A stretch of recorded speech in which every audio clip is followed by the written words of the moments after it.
Hi everyone, Alex here with image review sessions.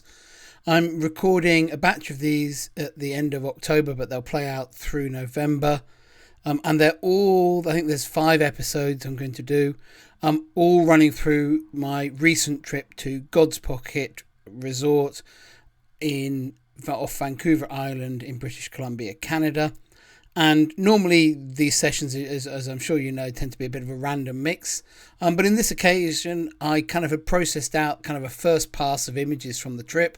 And rather than have them kind of all mixed up with different destinations, I thought I'd put out a series of episodes of these images all in one go, covering and then dividing the subject matter up by subject. So in this case here, this first installment are the Sculpin fish from that trip.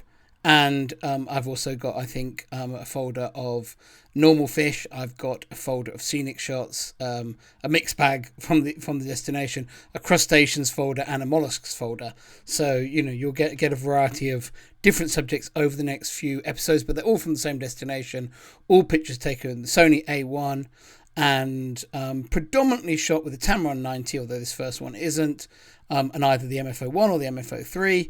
And the wide angle, a lot of it shot with the FCP and occasionally the RS 13mm fisheye. So quite simple on gear front. I would say 95% of the pictures are taken with Retra Pro Max 2 flash guns, but a couple are taken with backscatter HF1s. But I'm not going to dwell too much on that, but that's the gear. And I'm not going to do a big long introduction to each of these episodes, but if you're watching one of the later episodes, you can come back and check in on Canada 1. Which is this one. Right. So starting off, one of the things that's amazing about this destination is the amount of benthic life, particularly sessile, non-moving invertebrate life that just covers all the seabed there, and much of it is very colourful.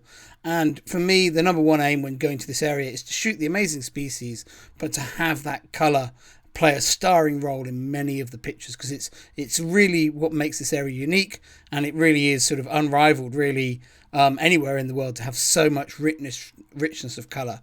So that's something that you're going to see starring in pictures again and again through this. This first one is a red Irish lord, a very characterful fish. We tend to shoot them more from the front normally, so which, as you'll see in all the rest of the pictures, which tends to emphasise the face. But this is a bit more of a side-on shot with the 90mm but with the MFO3, so getting a slightly wider picture. I chose to use a relatively shallow depth of field on this one, probably shot about f5.6, something like that. What's it shot? f4.5, because I felt when I shot it, the first shots I shot of it with lots of depth of field, it just looked a bit too busy. So at least this way it just helps the viewer find the eye. I think although quite a lot of the picture isn't in focus, the body of the fish is obviously out of focus compared to the eye. I think there's enough detail there coming through so that you can clearly see what the animal is.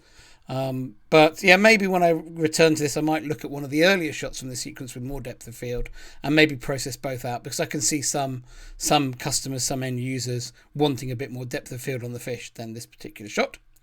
This is another red Irish lord. The red Irish lord is a large sculpin, a little bit like a scorpion fish.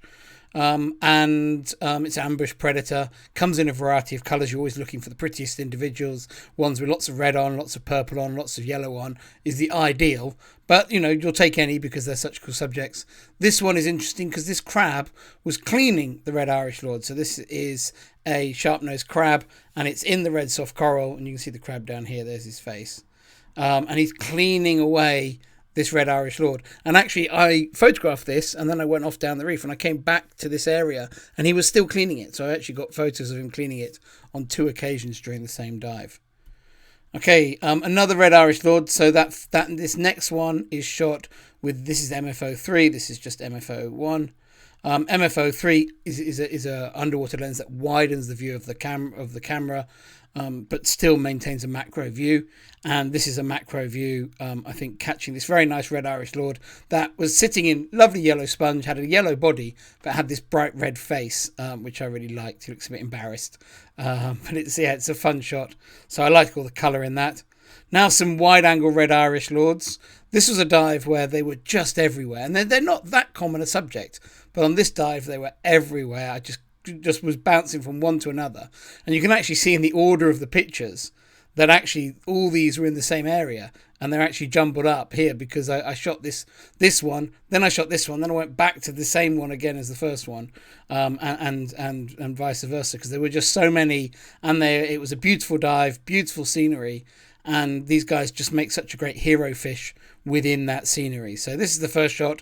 I like this little cluster of sponges surrounded by the white anemones, and having the red Irish Lord as a hero fish in that was just a lovely scene.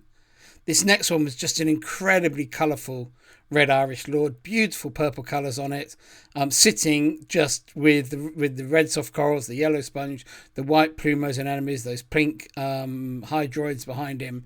Just an amazingly colourful scene for a cold water diving, and actually we used that one as a title slide for the underwater photography show episode on it. This is the same fish as a couple before, and it's actually in exactly the same position. You see, it hasn't moved. I've just moved the camera. I've gone a lot closer now. I think I shot this one, moved my strobes tighter, and thought, oh yes, I should go back and shoot this one, but a little bit more magnification. So having moved my strobes, I swam back over to it and shot a tighter image of it, just to get a little bit more impact. Slightly different shot. I don't have a favourite between those two, but it's nice to have that variation. This is another one I shot a little bit wider. This is another one sitting on a yellow sponge. This was just next to that other one. They were so close together. This one, the fish is quite hidden in the frame. You can see it if I zoom in back here. I did move closer to this, and I think probably I like this shot because of the balance between those two white anemones on either side. I think it creates quite a nice frame, but I think the red Irish Lord is quite subtle in this picture.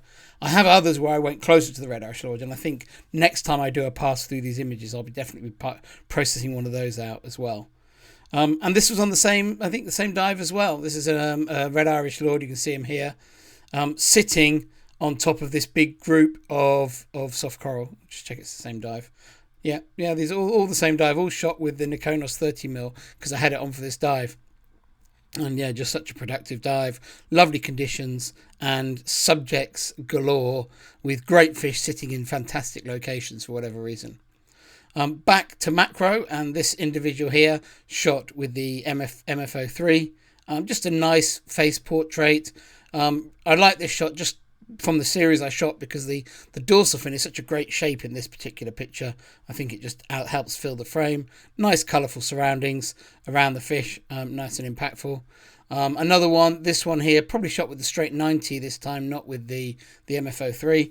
With the MF01 though, of course. And yeah, I just like this one because it's got really strong eye contact. It was really looking at me, and I think that just creates an impactful portrait. Not the best setting location it was sitting in. I think that's why I've shot it quite tight in the frame, just to make sure it fits in the picture. And then the red Irish Lord, one of the classic shots. I've done this shot a lot in the past, so I don't tend to do it anymore very much. But on this particular dive, I think I must have had the SMC3 on, so I thought, oh, I must do a red Irish Lord eye. They have these amazing flecks of colour right across their eyes, which act very well to camouflage the eye. And it's a classic macro shot from this destination to photograph that. So I did one shot of that. This is another red Irish Lord now, just looking for variations. This one shot with single strobe just to create this moody lighting, and a slightly different take on this subject, kind of more scary looking lighting for the ambush predator in that one. Okay, moving on to other sculpins that I've processed out so far. These are scaly head sculpins, very common, smaller sculpin in this area, and I love shooting these on different backgrounds. This one here is on the red soft coral, this one is on the pink mouth hydroids, and this one here is on a yellow sponge. Just a nice variety of those, and this one here is on a starfish, a rainbow starfish. So really nice, colourful backgrounds to go with this fish. The fish is quite variable in colour, but you can always spot it because its eye, or you can always identify it in photos because its eye is surrounded by these green and orange stripes. So whatever colour the body is, the eye always has that same stripiness around the eye, which you can sort of spot that it's one of these. And the final shot of one of these scaly head sculpins is actually one that was feeding, and you can see they're quite vicious little predators with quite a lot of teeth in that mouth. And this one here is crunching down on the head of a shrimp that actually managed to escape. Actually, the shrimp managed to survive this encounter. So when I saw a photograph of this, and then I turned around to come from the other side to get a better photo, and when I came back the shrimp had escaped. So yeah, that was pretty cool. for the shrimp, not so good for the scaly head sculpin. The largest of the sculpins that I see up there, I don't know if it's the largest everywhere, but it's certainly the largest I'm aware of, is the cabezon, also called the marbled sculpin. And it's kind of like a super-sized red Irish lord, but not as colourful as the red Irish lords. They come often in dark browns, but I like them. The lighter they are, the nicer they look. So I particularly like them when you get these creamy coloured ones. I think they stand out fantastically well. This is 2 shots of the same individual, just in slightly different angles. I think these are shot with the FCP, so I think one of this was a bit wider. This one's just zoomed in a little bit. The subject size is quite similar in the 2 shots because this one's a little bit closer, but the main effect is on the background. But yeah, just to process those 2 out. This is a juvenile one shot with just a straight 90mm. So those are with the FCP. This is shot with a 90mm. This is shot with a single snooted strobe. Or maybe just a beam restricted strobe actually from the side, just to create this moody lighting. And this is another one out on the reef. This one was in quite a cool location, but it was difficult to get any of that environment into the shot. So it's just kind of more of a face portrait of him. And then I think the final few sculpins are some of the more weirder ones. This is the grunt sculpin, which is it mimics or pretends to look like the body of one of the giant acorn anemones barnacles that they have there. And I was particularly pleased to find this one on a yellow background. It was living in this yellow sponge area, and it just meant for very colourful pictures. You don't often get such nice surroundings around grunt sculpins. They tend to be more on areas dominated by white barnacles and things like that. So to be able to get this much colour with the subject is good. This is shot with the MFO1, and this is shot with the MFO3. It's the same individual, but when it moved into this position in front of this lovely glove sponge, I shot it with the MFO3. You can see it's nice and sharp, zoom in, but it just really places it in its habitat. So I tried to make a pretty little habitat shot, and then when you look at it, you spot there's a fish in the middle of the picture, and it's actually quite a cool fish being a grunt sculpin. So that's pretty cool. And then I went back to the 90mm just to sort of be able to make these completely full frames of yellow, which the first one and the last one are both of similar style.